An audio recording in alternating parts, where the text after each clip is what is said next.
right, well, I'm here with David Watson, who's a candidate for MP for the People's Party of Canada, led by Maxime Bernier for our riding here of Prince George, Peace River, and Northern Rockies. Welcome to Valemount. Thank you very much. So thanks for taking the time to come. We appreciate it. We don't have a lot of time today to go deeply into the party's platform, so I'm going to urge people to go to their website. I'm going to put that up on the screen so that they can go and check it out. I looked at it myself. There's 43 pages, so there's a lot to cover. It is. There's a great deal to cover there. And then there's little minor changes that go to it every once in a while as well. But essentially that platform has been our platform for almost 6 years. There was one thing added this year, one whole section, and then last year I know there was one that was on as well.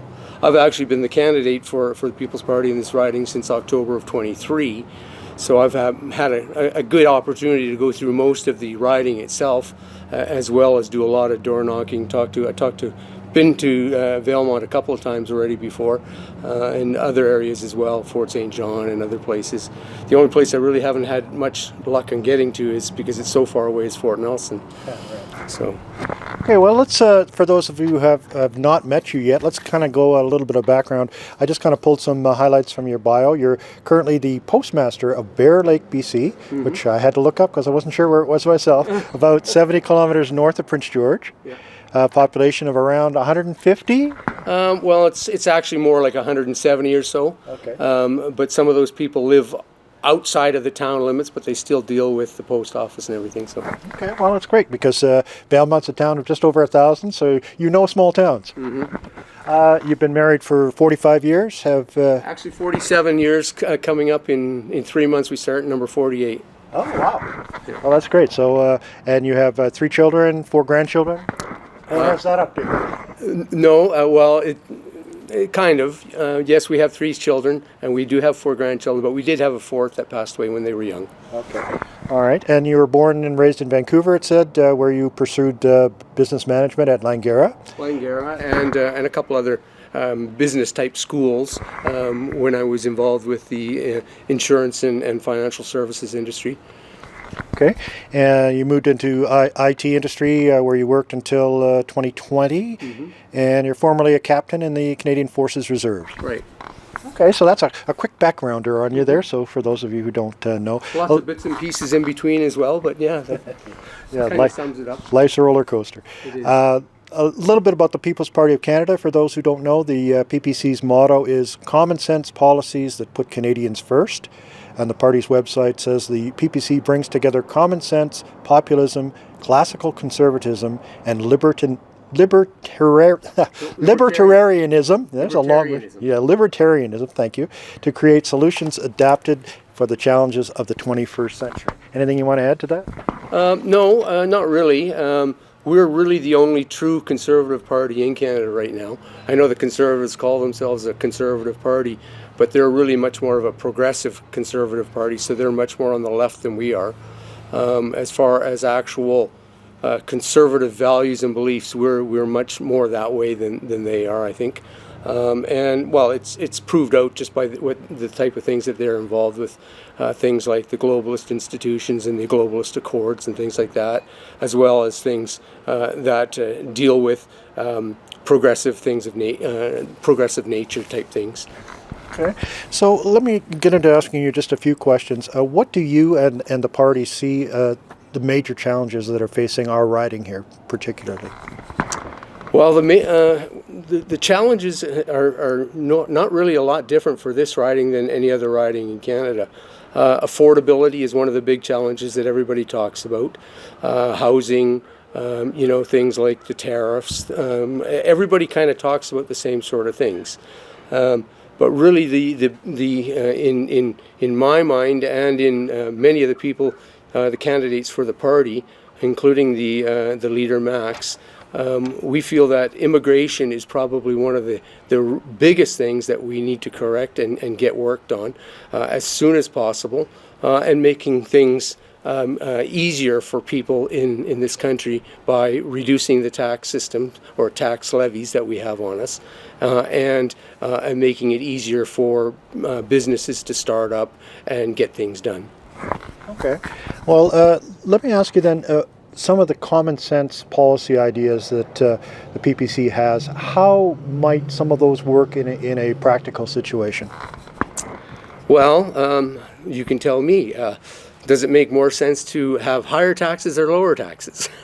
Does it make more sense to have more regulations or less regulations? So that's what we're looking at. We're just looking at we look at everything that is applicable to Canadians, to Canadian businesses, and to anybody who wants to and is currently living in Canada with the hopes to becoming a citizen. We are basically for everything that is Canadian, and we don't want to be involved with or have as little involvement as possible in things that extend outside the country. For instance, we would get rid of foreign aid except for in the cases of disaster relief and things like that. We don't feel that we need to be giving billions of dollars to other countries around the world. Those countries should be taking care of that sort of stuff themselves. If they need help with some disaster relief or something like that, we're more than willing to help out there. But otherwise, they should be doing things for themselves more. And that carries forward into many, many areas. We believe that the military should be worked on, and we should do more for our own military instead of trying to satisfy the whims of the U.S. on that side. We should be doing it because we want it, because we need it, not because they think we should have it or want us to have it. And it extends into many, many areas. It's not just simply common sense stuff. A lot of it has to do with freedom. We believe everybody has the right to have basic freedoms, and they should never be questioned, ever. Those basic freedoms should be there. We believe in narrowing the focus of existing hate laws so that it actually entails someone has to actually say something that is violent or actually a threat to someone else before it's considered an actual hate crime, because everyone's entitled to their opinions, everybody's entitled to their thoughts, and if you start to stifle that kind of stuff, it's wrong. So we're just across the board. We're very much, there's some literature inside you can grab after if you like as well. But it's across the board. We look at common sense policies that for all Canadians first. Then we look at freedoms, but we look at everybody needs to be responsible for what they say and do, and responsible for the people that are closest to them who can't be responsible for themselves. We believe in fairness for everyone. We believe in just everyone getting along and working together, being united together to try and fix this country of ours. Whether a person chooses to believe or not, we are, in my opinion anyways, and many others, we're a very, very broken country right now. And there's a lot of things that need fixing. And all of that has to start someplace, and common sense ideas and policies are the best place to start at. Okay. Let's talk a little bit about you personally. I could not find in your bio any record that you'd held public office. Is that correct? Would this be your first public office? It would be my first public office if I win, yes. Okay. So what would your approach be? We talked briefly before the camera started rolling about how big a riding this particular area is. How would you approach dealing with the size of the riding and also the urban and versus rural kind of divide that, there's a lot more, in geography there's a lot more rural than urban in our riding here, and that's always been the challenge for any MP or MLA, is how to balance those needs of the urban with the needs of the rural. How would you approach that?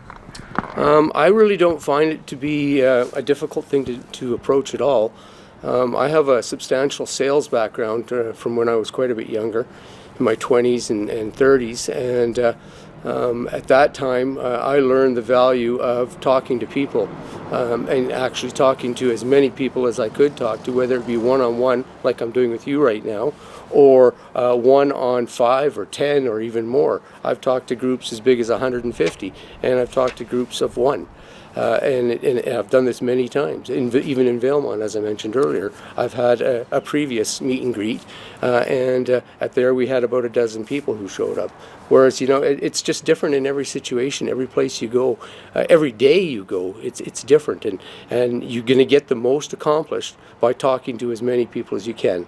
So that would be the biggest goal, would be just to try and see as many people as I can.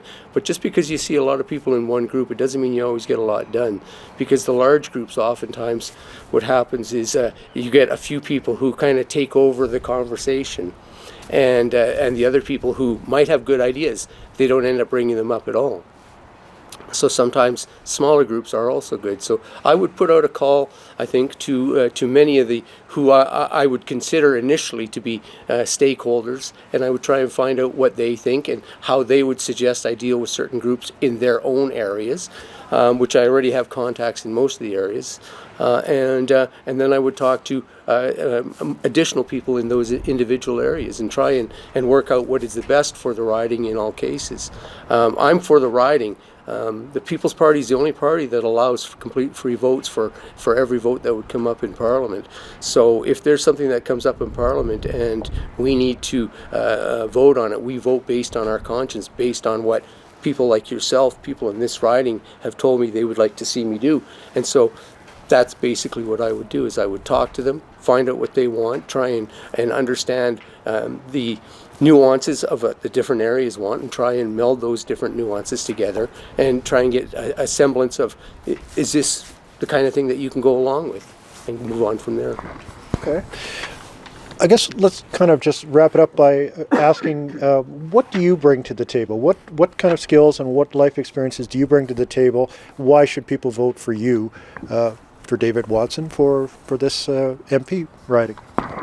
Well, first and foremost, because I'm not for me. I'm not for David Watson MP. I'm for Prince George, Peace River, Northern Rockies riding.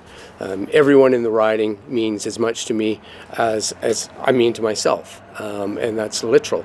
I wouldn't have been doing this already for a year and a half on my own time and everything without having that kind of a feeling. I believe that we have to all work together, and we all have to work towards fixing the problems that we have at this point in time. What do I bring? Well, I bring quite a bit of experience on the financial side of things, investment side of things. I've dealt with a lot of banking stuff as well over the years. I've dealt with the military, being in the military for just a few months shy of 15 years. I've also dealt in other areas like the electrification. I wasn't in BC at that time when I worked, but I worked for a power company in Alberta. I was their network manager, so I know about the technical side of things, where we are, where we were, where we are today, and where we're headed with the technical side of stuff. And I also know what's going on on the parliamentary side of things, because Parliament and government has always been kind of call it a hobby for myself. My wife always told me that I should get into politics, but I never really thought that I was ready for it or it was the right time. Until a couple of years ago, I was asked multiple times to join as a candidate with the PPC, and after thinking about it, I thought, yeah, I'm sufficiently at an age where I think I have enough experience and enough gumption, shall we call it, to get out there and do the job that I need to do for the people that are in this riding. They're the ones who matter the most, actually. Okay, well, thank you very much. I'm going to give you this last few seconds here to make a pitch on your own. The mic is yours. Okay, well, I'll tell you the same thing that I've told people at virtually every door that has opened, and they've allowed me to talk. I find out questions, I ask them a couple things and find out what their problems they're having, and I usually end up by saying, we want people to vote for the PPC, not because you believe that we're going to be better than any other party. We don't want you to vote for a party. We want you to vote for your convictions, your conscious values, and your beliefs. The first and foremost thing that we want is we want people to vote. We need to increase the amount of people that are voting in this riding and right across Canada. So we've been trying for, well, since I've been a candidate, we've been trying to make sure that more and more and more people are voting. And the next thing that we need people to do is vote based on their beliefs and their values. If you read our policies and our platform policies on the national website there, peoplesparty.ca, peoplespartycanada.ca, then you will see that our policies are geared towards people, all the people of this country. And if you agree with our policies and our values and the way we would like to see things done, we're asking you to vote for us. And if you don't, we don't want you to vote for us because you're not going to be happy with us. Okay, fair enough. So just to wrap it up, I want to make sure people know the advance voting is done now. That's the election itself is on Monday the 28th, and they can vote here in Valemount at the Valemount Community Hall, or if they happen to be somewhere near our Service Canada Elections Canada office, they can go in there and they can vote right up to Election Day as well. Thank you very much for coming to Valemount, and thanks for taking a few minutes to explain your position and your candidacy to us, and best of luck. Thank you very much. Have a good day. Thank you, everyone out there.